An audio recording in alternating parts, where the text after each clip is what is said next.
and the end of summer, I love to go into Michael's craft stores to look at their new Halloween items.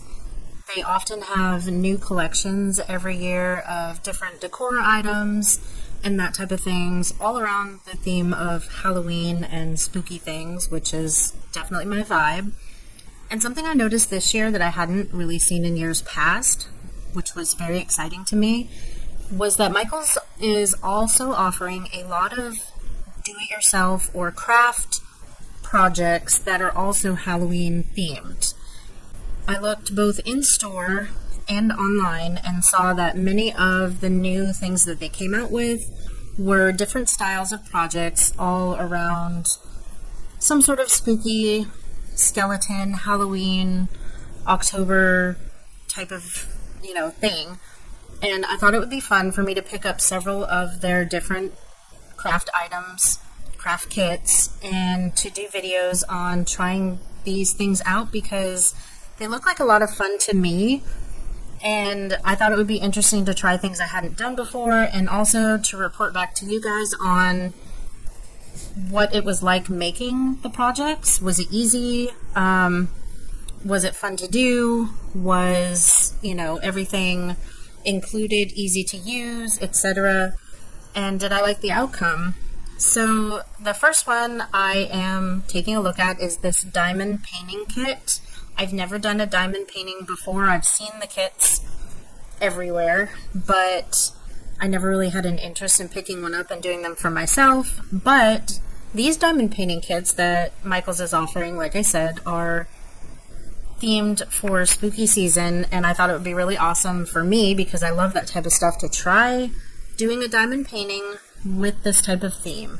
This particular one, as you saw, comes with 4 separate diamond paintings. I believe they're either 4x6 or 5x7 in size, so they're pretty small, and I thought that would be a nice introduction to doing diamond paintings because it's not a huge one. It's not going to take me a million hours to complete. They're fairly small, and spoiler alert, it still does take quite a while to complete the kit, but I found that it was fairly simple to do.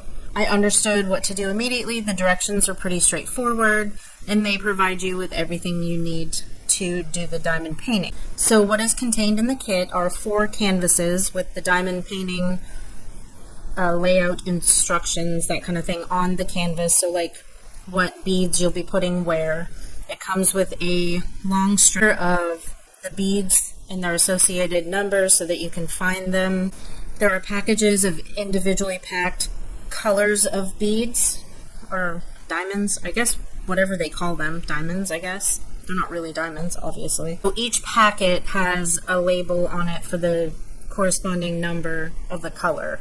And then they provide you with some of these baggies. So if you don't use all of those beads in one go, you can store them. There's a bead tray. I keep saying beads. I need to say diamonds. There's a diamond tray, which is where you pour out your diamonds to use. And then there's these little sticks. One of them you can put a lot of diamonds on, and one of them you would pick up individually one by one. So they also provide, and I had some from a kit that my daughter had used a while back. So we had several of the little tools, and then they give you this substance that you dip your end of your diamond picker into so that it sticks to the little diamonds to pick them up. And so periodically, as you're working on the diamond painting, you would dip your tool back into this if you notice that the diamonds aren't being picked up like they were, so that way you can refresh the tool.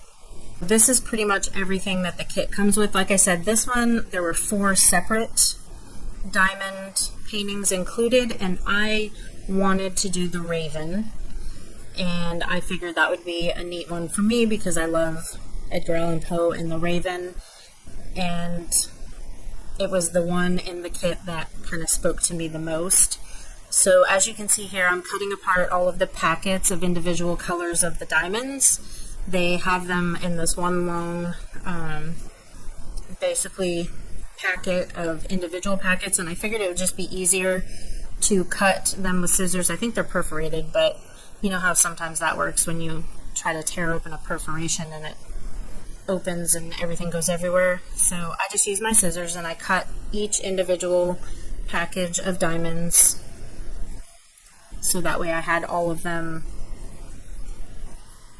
ready to grab individually when I needed them. And there were several different varieties of this particular kit that Michaels was offering. There was a raven, the skull lady, there was I think it was like a rose on a book, and there was a gothic style candelabra. Those were the 4 that were in this kit. And there were other kits that had other different styles of diamond paintings to choose from. So I think it really depends on like your local Michaels store, or if you plan to go online, you can search, and there's just a big variety online, obviously. In the background, you'll notice that my daughter is also doing a diamond painting with me as I film this. And you'll also notice that on the one I picked, the Raven, the background is entirely white. At the end of doing this, looking back on it, I kind of wish there was more going on in the background. It was a lot to do the entire background with that white color. And like I said, since I don't know anything about diamond painting really until I did this kit, other than I knew what they were, I pretty much messed up right away. So I did try to fix it at the end, but there is still evidence of that I didn't really approach this the way I should have. So what I started out doing is I got the white diamonds and I put them in my diamond tray, and I started out using the individual tool to pick up 1 diamond at a time to do the white background. And what they have you do is each diamond painting, the little canvas, has a plastic sheet over it because the canvas itself is very sticky for the diamonds to stick to.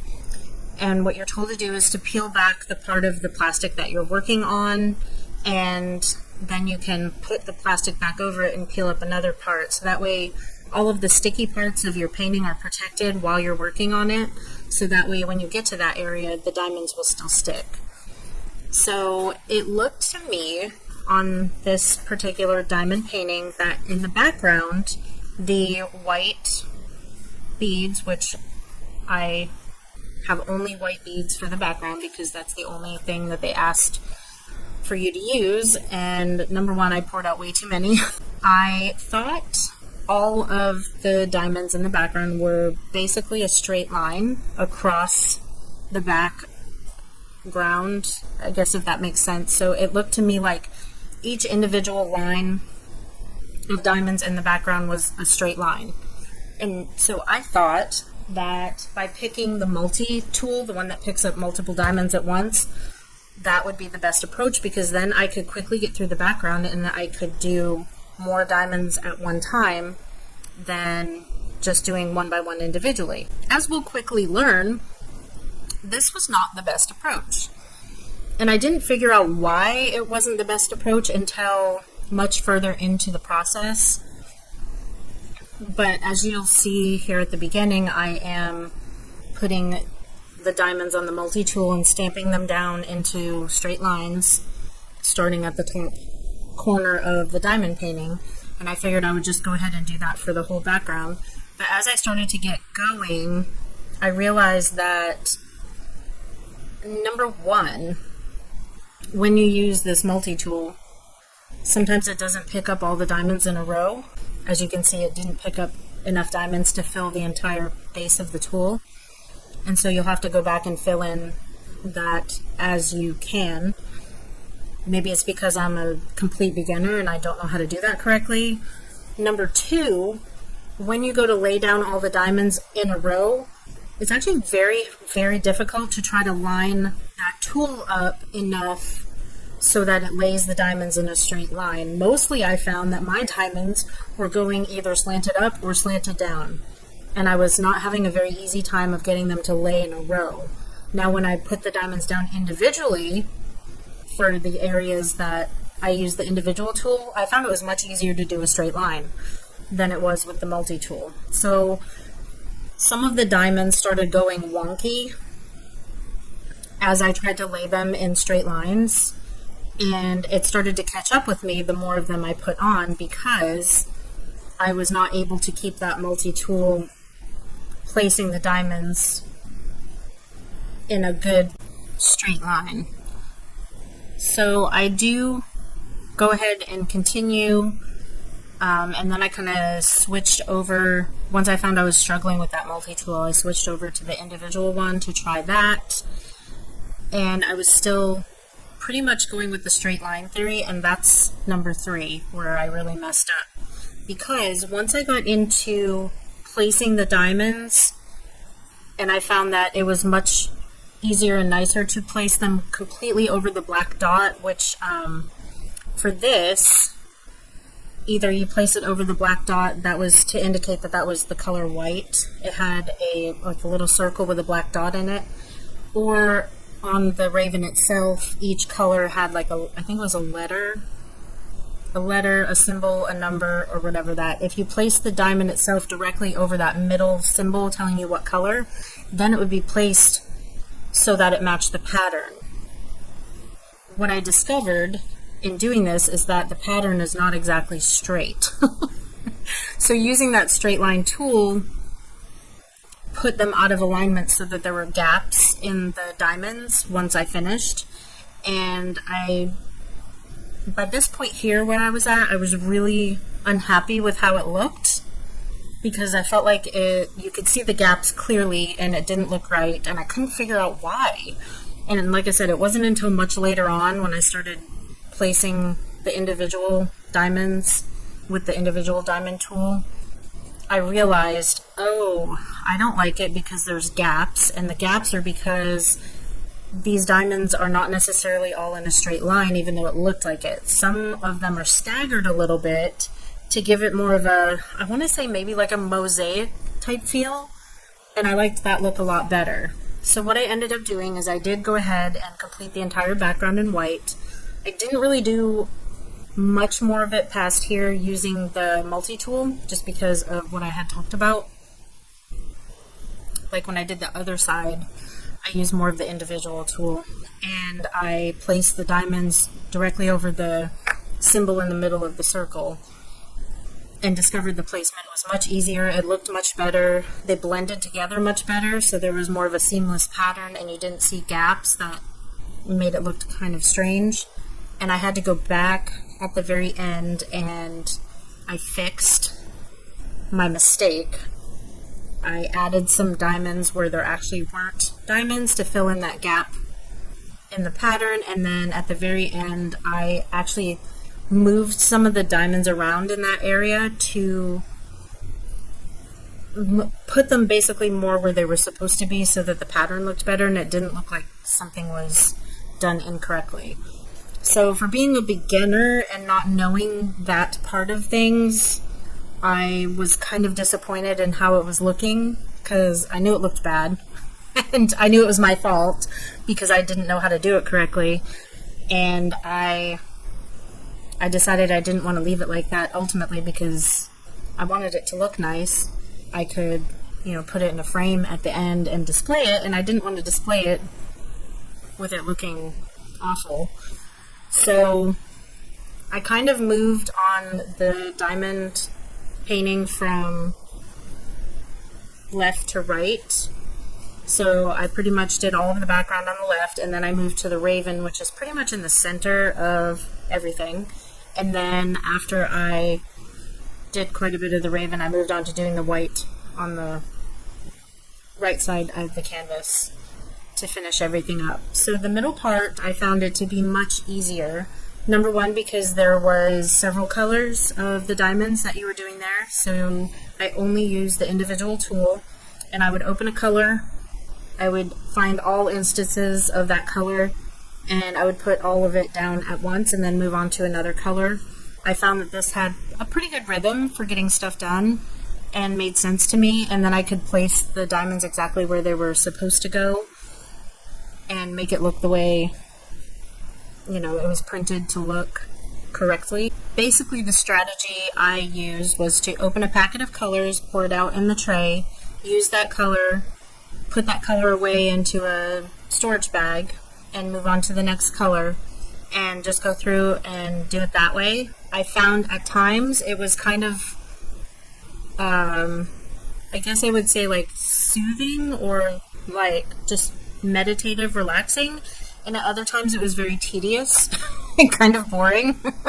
So I'm not 100% sure if I find diamond painting to be something that I would look forward to doing or something that I would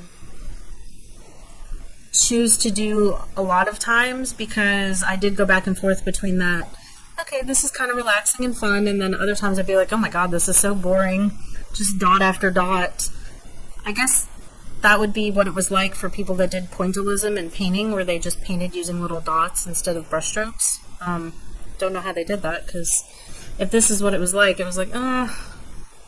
sometimes it could get pretty tedious. And see from this angle how you can see how I messed up on the far side, how all those gaps are in the straight lines.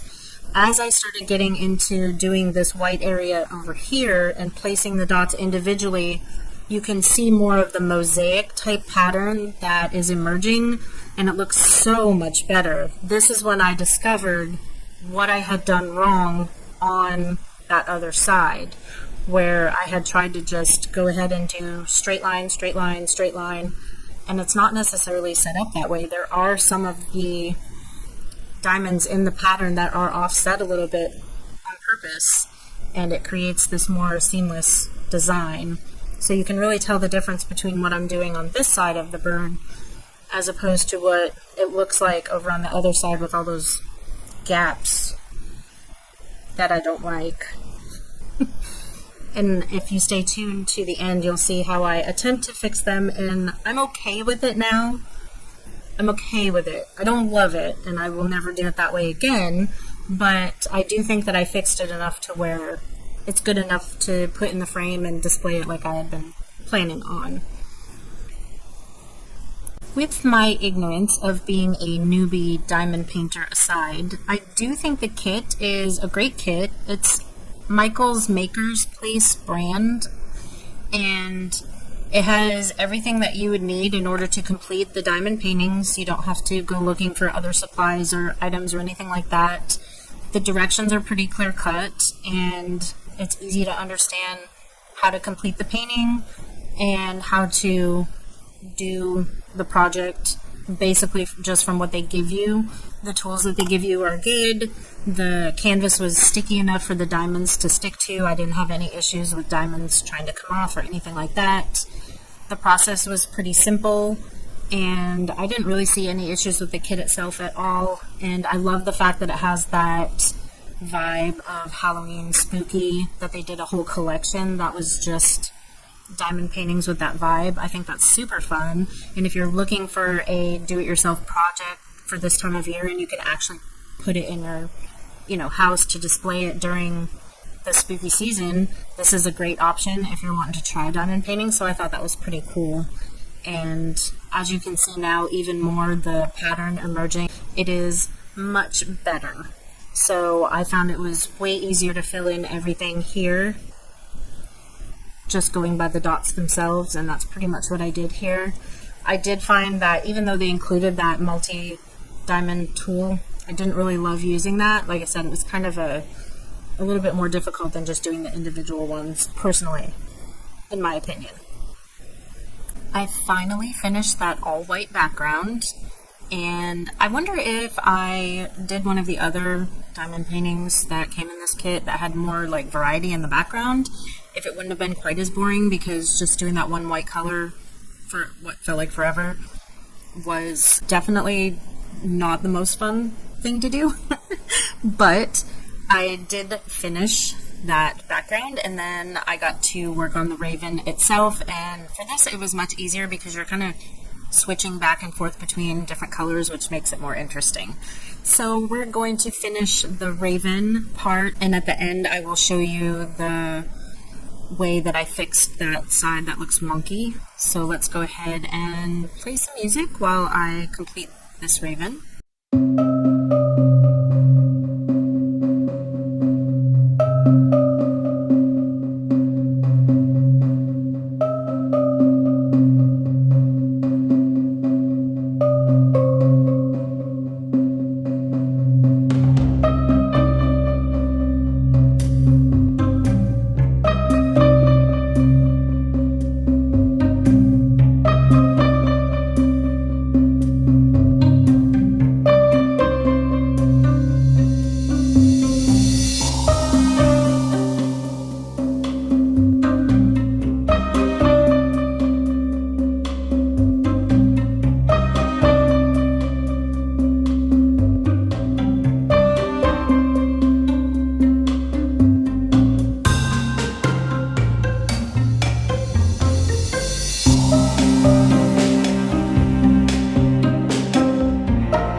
Alright, so this is the completed diamond painting as a more of like a drawing, painting, watercolor type artist.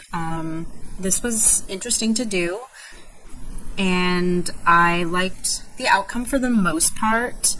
I don't think I would do like a ton of diamond paintings.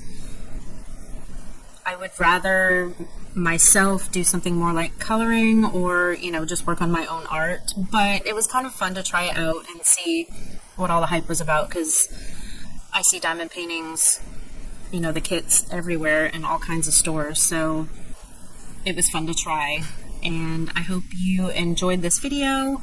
If you do try a diamond painting or you already do diamond paintings, I would love to hear from you. Let me know what you think of this kit, or if you've tried any of the other Michael's Maker Place Halloween style kits. I really love the vibe of these kits, which is what drew me to do this in the first place. So that's it for today. I completed this diamond painting. I put it in a frame. It will be in my house on display, and I can look at it and laugh knowing how much I struggled to complete this. And I hope you have a great day, and I will see you in my next video where I will be trying, hint, spoiler alert, another Maker Place do-it-yourself kit, and I'm not going to give away what it is yet, but look for that video real soon as we're getting into October. It's the end of September as I'm filming this, so October is almost here, and I have some fun projects planned for the month of October. Alright, bye!